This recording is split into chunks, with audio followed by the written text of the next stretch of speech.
Assalamualaikum warahmatullahi wabarakatuh. Waalaikumsalam. Alhamdulillahi rabbil alamin wal 'aqibatu lil muttaqin. Asyhadu an la ilaha illallah wa asyhadu anna Muhammadan 'abduhu wa rasuluhu shadiqul wa'dil amin. Hadirin rahimani rahimakumullah, tak ada kata yang lebih indah yang dapat kita haturkan di rumah Allah ini kecuali ungkapan rasa syukur kita kepada Allah yang sedalam-dalamnya, karena Allah Subhanahu wa ta'ala telah membangkitkan kita dari kematian yang sementara. Mengapa? Karena tidur adalah saudaranya mati. Dan alhamdulillah, summa alhamdulillah, setelah Allah bangkitkan kembali dari kematian kita yang sementara, lalu Allah Subhanahu wa ta'ala berikan kekuatan untuk menghadiri panggilannya. Ya, kita hadir ke rumah Allah Subhanahu wa ta'ala. Hadirin rahimani wa rahmatullah, di pagi yang cerah ini, Masya Allah, kita bersyukur bahwa hari ini kita bisa duduk di taman-taman surga.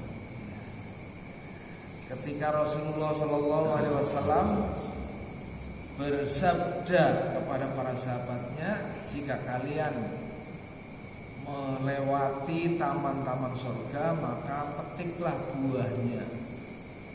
Lalu para sahabat radhiyallahu anhum ajmain bertanya balik kepada Rasulullah, apa itu taman-taman surga ya Rasulullah? Maka jawabnya adalah majlis ilmu, majlis dzikir. Ya, ini adalah taman-taman surga.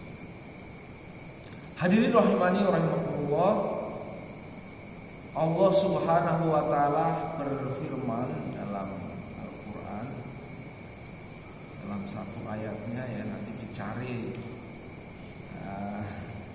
ayat berapa ya, surat apa. Allah berfirman, ma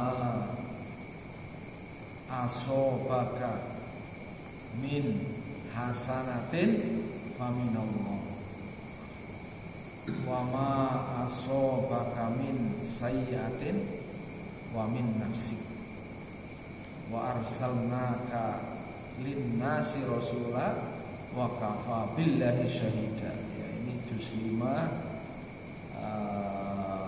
bagian bawah. Saya hafalnya juznya, ayatnya lupa. Ayat ini memberikan informasi kepada kita bahwa apa-apa yang menimpa kepada kalian, kepada kita semuanya, dari suatu kebaikan, maka itu dari Allah. Dan apa-apa yang menimpa kepada kalian, kepada kita semua, dari suatu keburukan, itu dari dirimu sendiri. Wa arsalnaka, dan kami utus engkau wahai Muhammad, linnasi, kepada manusia, wa kafa billahi syahida, dan cukuplah Allah itu menjadi saksi. Ada dua kata kunci ya yang berlawanan. Pertama, hasanatin versus sayyiatin.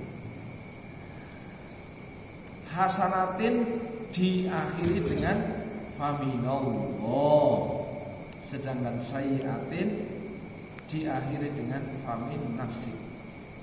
Apa maknanya?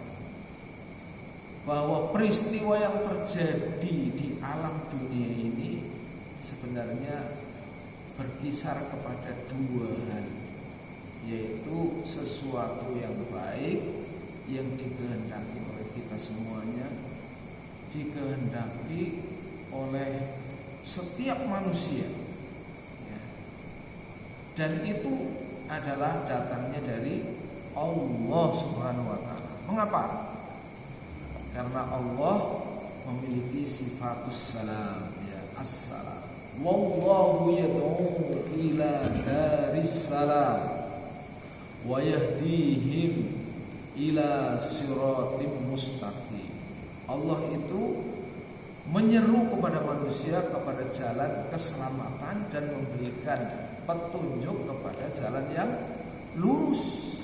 Itulah sesungguhnya sifat Allah Subhanahu wa ta'ala ya.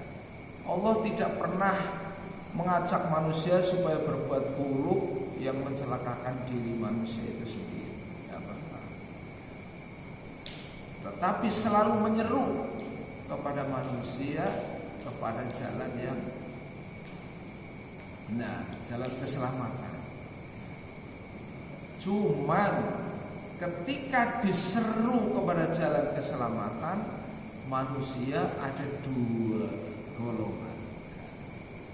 Ada dua golongan, yaitu golongan yang pertama, golongan orang-orang yang selamat, yaitu ketika diseru kepada keselamatan dia tunduk dan patuh, dia menerimanya. Inna hadainahu sabila, sesungguhnya aku telah menunjukkan kepada mereka jalan keselamatan kan. Imma syakiro wa imma kafur ya. Sebagian mereka bersyukur dengan petunjuk itu, dia terima petunjuk itu, dia amalkan petunjuk itu, dan dialah orang yang mendapatkan keselamatan. Wa imma kafur, dan sebagian mereka ada orang-orang yang ingkar. Mereka tinggalkan petunjuk itu. Bahkan tidak hanya ditinggalkan ya, mereka sepelekan. Orang-orang yang membawa petunjuk itu dibully kan gitu ya. Orang-orang yang membawa petunjuk itu ditantang, dilecehkan gitu ya. Maka mereka mendapatkan musibah. Itulah hakikatnya bahwa Allah Subhanahu wa ta'ala sangat mencintai hambanya. Tetapi tidak setiap hamba ini mencintai Allah, bahkan mencintai diri sendiri juga tidak. Oleh karena itu, maka seringkali kita dengar ya, sekarang ini banyak musibah yang terjadi menimpa manusia. Orang-orang yang buruk, yang menolak Allah, yang kufur, itu mendapatkan musibah. Tetapi karena mereka tinggal dalam satu kampung dengan beberapa orang yang baik di situ, maka musibah itu juga kena kepada orang-orang yang soleh. Jadi jangan harap ketika ada orang-orang yang soleh tapi dia tidak berdakwah, tidak mengajak sekelilingnya untuk menyelamatkan diri, maka orang-orang yang soleh pun terkena musibah. Maka ada istilah solih, ada istilah muslihun. Solih itu lebih cenderung untuk dirinya sendiri, tapi muslihun dia adalah membuat perubahan terhadap sekelilingnya. Muslim. Bila ada orang menanam padi ya, dalam satu sawah ya, sekalipun nanti kalau di sebelahnya itu ya tidak tidak langsung pada saat itu terkena hama ya, tapi kalau sebelahnya itu sudah terkena hama, maka akan ada penularan ya. Sehingga bukan tidak mungkin ya yang sebelahnya juga akan kena hama. Tetapi apabila yang masih bagus-bagus ini ya dia ambil peduli, waduh tanah sebelahnya banyak kena hama, ya, terus dibantu ya, disemprot, dibantu dirawat ya, supaya apa, dirinya atau sawah tetangganya dia juga selamat, kita peduli, nanti juga kita tidak terkena imbas dari hama itu. Itulah sesungguhnya orang-orang yang ingin akidahnya selamat ya dari ancaman-ancaman daripada akidah-akidah yang batil. Maka perumpamaan orang-orang yang diselamatkan Allah itu ya, itu laksana orang yang naik sebuah bahtera, di mana ada yang duduk di bagian atas bahtera dan ada yang duduk di bagian bawah bahtera. Apabila orang yang duduk di bagian bawah bahtera dia mengatakan, daripada pusing-pusing mengganggu orang yang di atas untuk mengambil air, mendingan kita lubangi saja perahu yang di bawah. Kita akan mendapatkan air yang banyak dari laut, dari bawah ya. Bila orang-orang yang di atas yang menyaksikan itu tidak segera mencegahnya, maka bukan saja orang yang di bawah yang kerem gitu ya, tapi kerem semua ya, orang-orang yang di atas juga akan tenggelam juga. Oleh karena itu orang-orang yang di atas hendaknya juga peduli ketika melihat bahwa orang-orang yang duduk di bawah sedang melubangi kapal, karena itu merupakan perbuatan yang sangat berbahaya. Hadirin rahimani wa rahimakumullah, terjadinya berbagai macam bencana ya, itu tidak pernah lepas dari perbuatan manusia. Zaharul fasad fil barri wal bahr bima kasabat aydin nas. Hancurnya ya muka bumi ini itu tidak pernah lepas dari tangan-tangan manusia, tidak pernah lepas dari amal-amal manusia. Nah, sekarang bagaimana? Wallahu yad'u ila daris salam. Allah itu yang mengajak manusia, yang mendakwakan kepada manusia, yang menyuruh pada manusia kepada daris salam. Daris salam itu ya surga. Wallahu yad'u ilal jannati wal maghfirati bi'idznih. Ya, dalam ayat yang lain, wallahu yad'u ilal jannah. Allah yang senantiasa menyeru, tidak bosan-bosannya mengingatkan kepada manusia kepada surga. Wallahu yad'u ilal jannati wal maghfirati. Di samping itu Allah juga menyeru kepada manusia kepada istighfar, kepada maghfirah, kepada ampunan, supaya manusia memohon ampun kepada Allah, karena Allah telah menyediakan keampunannya. Manusia hanya memohon, Allah sudah menyediakan apa yang dia mohon. Oleh karena itu dalam hal ini sesungguhnya Allah sebagai As-Salam ya, Allah pemilik Darussalam ini sangat sayang, cinta kepada kita.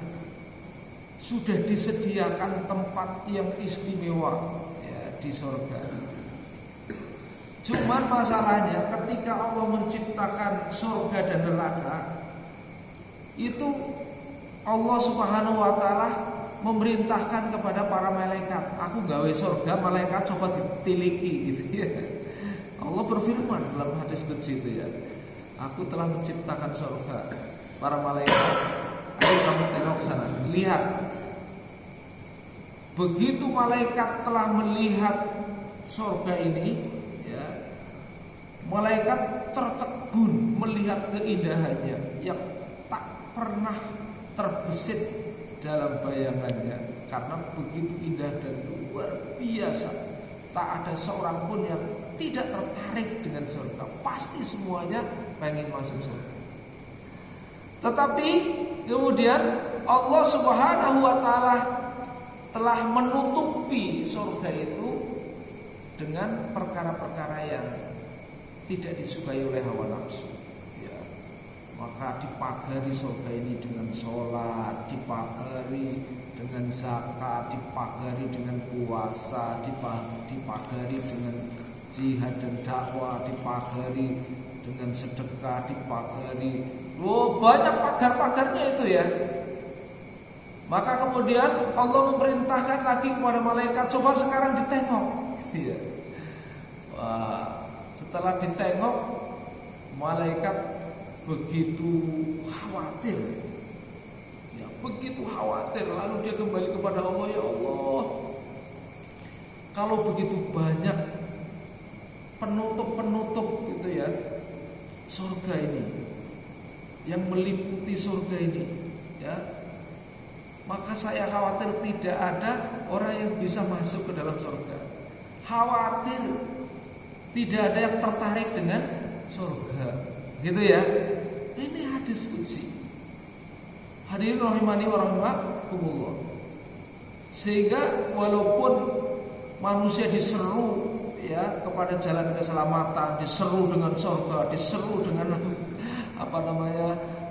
nanti balasan Allah, ampunan Allah, tetap gitu ya, sebagian manusia itu tidak bergeming gitu ya.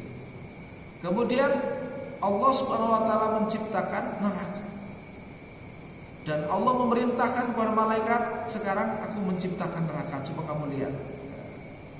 Dilihat di sana. Wah, setelah malaikat melihat neraka, begitu cemasnya malaikat. Karena apa? Begitu dahsyatnya api neraka, sehingga neraka yang paling ringan itu butiran-butiran apinya, ya, itu jika mengenai telapak manusia, itu butiran-butiran percikan sedikit itu ya, percikan itu mengenai telapak manusia itu mendidih otak. Itu neraka yang paling ringan, ya. Begitu rupa dahsyat daripada neraka itu.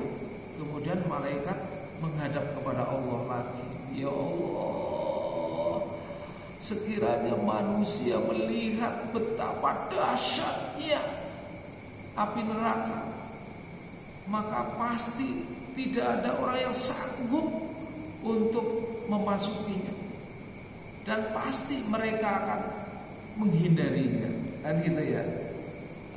Kemudian Allah Subhanahu wa ta'ala membuat polesan ya. Neraka dipoles di situ dengan perzinahan, dengan korupsi gitu ya. Dengan selingkuh gitu ya. Dengan makanan-makanan haram ya. Dengan perkara-perkara yang disukai oleh hawa nafsu ya. Makan bebas ya. Istri orang istri sendiri, anak orang anak sendiri bebas gitu ya. Itu diselimuti dengan perkara-perkara yang sangat disukai oleh hawa nafsu gitu ya. Masya Allah. Kemudian malaikat pada saat itu tertegun cemas. Ya Allah, jika seperti ini neraka diliputi dengan kesenangan-kesenangan yang seperti ini, saya khawatir tidak ada satu orang pun ya yang tidak tertarik gitu ya. Masya Allah. Hadirin rahimani wa rahimakumullah. Jadi wallahu yad'u ila dari salam, dia mengajak kepada jalan keselamatan, berarti mengajak kepada siratal mustaqim.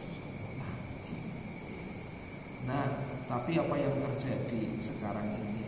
Mengapa petaka itu terjadi? Ya, itu karena apa-apa yang datang dari Allah, Allah kan selalu menitipkan pesan kepada para nabi. Ya. Apa pesannya? Ya, atiullaha wattaqu wati'un, kan gitu. Ya, supaya manusia taat, fa'budullaha, sembahlah Allah, mukhlishina lahuddin, ya, dengan ikhlas. Pesan-pesan Nabi ini tidak bisa ditangkap. Karena apa? Karena lebih mengutamakan pesan-pesan setan. Setan pesannya apa? Asy-syaitan ya'idukumul faqra wa ya'murukum bil fahsya. Setan itu memberi pesan kepada manusia, yaitu ya'idukumul faqra. Ya, mereka menjanjikan memberikan rasa takut kepada kefakiran apabila diperintahkan untuk infak, ini zakat, ini apa, nanti aku melarang, ya. Jadi takut itu ya. Dan selalu membisikkan kepada yang fahsya. Rumput tetangga lebih subur ya. Iya. Padahal istrinya sendiri cantik gitu ya. Tapi kenapa selingkuh gitu ya. Dan begitu seterusnya, banyak cara, banyak jalan setan. Bahkan setan telah bersumpah untuk mendatangi setiap manusia, kan gitu, agar supaya manusia itu dia tersungkur ya kepada kebatilan, kan gitu. Jadi hadirin rahimani rahimakumullah, banyaknya bencana, dan nanti ke depan banyak lagi tambah bencana, itu karena semakin banyak manusia ingkar kepada peringatan-peringatan Allah, tapi lebih suka ya menghiraukan daripada pesan-pesan syaitan ya. Karena apa? Syaitan itu tidak kelihatan ya, tidak kelihatan ya, tetapi dia melihat ya. Setan tuh melihat kita, tapi kita tidak melihat dia, gitu ya maksudnya. Itu ya. Ini hadirin rahimani wa rahimakumullah. Kita pentingnya untuk memohon pertolongan dan perlindungan kepada Allah dan memohon rasa aman.